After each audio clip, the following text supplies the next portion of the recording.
Friends, మొదటిసారి ఈ ఛానల్ను చూస్తున్నట్లయితే ఈ ఛానల్ను సబ్స్క్రైబ్ చేసుకోవాలని కోరుకుంటున్నాను. ఎందుకంటే నేను పెట్టే ప్రతి వీడియో మీకు నోటిఫికేషన్ రూపంలో రావడం జరుగుతుంది. ఈ ఛానల్ గ్రోత్ కూడా పెరుగుతుంది. ఈ ఛానల్ను సపోర్ట్ చేయాలని కోరుకుంటున్నాను. God of masses Padma Bhushan Natasimha Nandamuri Balakrishna latest film Daaku Maharaj. Sankranti పండుగ సందర్భంగా వచ్చిన ఈ సినిమా సంక్రాంతి బ్లాక్ బస్టర్ కొట్టింది. బాలయ్య సినీ చరిత్రలో అత్యధిక ఓపెనింగ్ కలెక్షన్స్ని తీసుకొచ్చిన సినిమాగా డాకు మహారాజ్ నిలిచింది.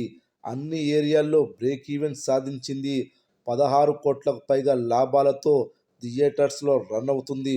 వరుసగా అఖండ, వీరసింహారెడ్డి, భగవంత్ కేసరి, డాకు మహారాజ్ సినిమాలతో 100 కోట్ల క్లబ్లో చేరిన సినిమాలుగా వరుస బ్లాక్ బస్టర్స్ కొట్టిన బాలయ్య మొదటి స్థానంలో ఉన్నాడు.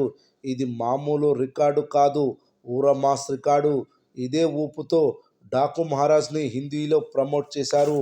ఫైట్స్, ఎలివేషన్ సీన్స్, కథనం ఆకట్టుకుంటే చాలు హిందీలో బంపర్ హిట్ అవ్వడం ఖాయం. అలా ఎలివేషన్ సీన్స్, ఫైట్స్, కథనం ఆకట్టుకోవడంతో హిందీ ఆడియన్స్ డాకు మహారాజ్ను ఆదరించి మంచి వసూళ్లను అందించారు. డాకు మహారాజ్ మూవీని హిందీలో ప్రమోషన్ చేసి ఉంటే ఎక్కడికో వెళ్ళేది, దుమ్ము లేపే కలెక్షన్లు వసూలు చేసేది. ప్రమోషన్స్ చేయకుండా మంచి కలెక్షన్లతో మంచి లాభాలు ఇచ్చారు హిందీ ప్రేక్షకులు. ఇక ఈ సినిమా హిందీలో 2 వారాల రన్ ముగించుకుంది. అలాగే హిందీలో థియేట్రికల్ రన్ ముగిసింది.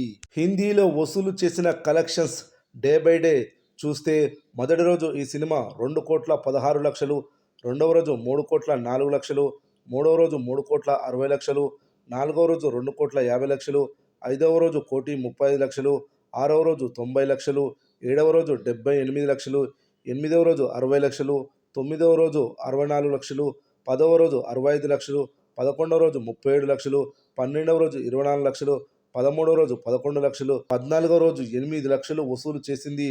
14 రోజుల మొత్తం కలెక్షన్స్ వచ్చేసి 17 కోట్ల గ్రాస్, 8 కోట్ల షేర్ వసూలు చేసింది. డాకు మహారాజ్ మూవీని హిందీలో డబ్ చేసిన ఖర్చులు, ప్రింటింగ్ ఖర్చులు 3 కోట్ల రూపాయలు అయ్యాయి. ఈ 3 కోట్ల ఖర్చులు తీసివేయగా 5 కోట్ల లాభాలు పొందింది. పెట్టిన పెట్టుబడికి ఆల్మోస్ట్ డబుల్ కలెక్షన్స్ వసూలు చేసింది. హిందీలో బ్లాక్ బస్టర్గా నిలిచింది డాకు మహారాజ్ మూవీ.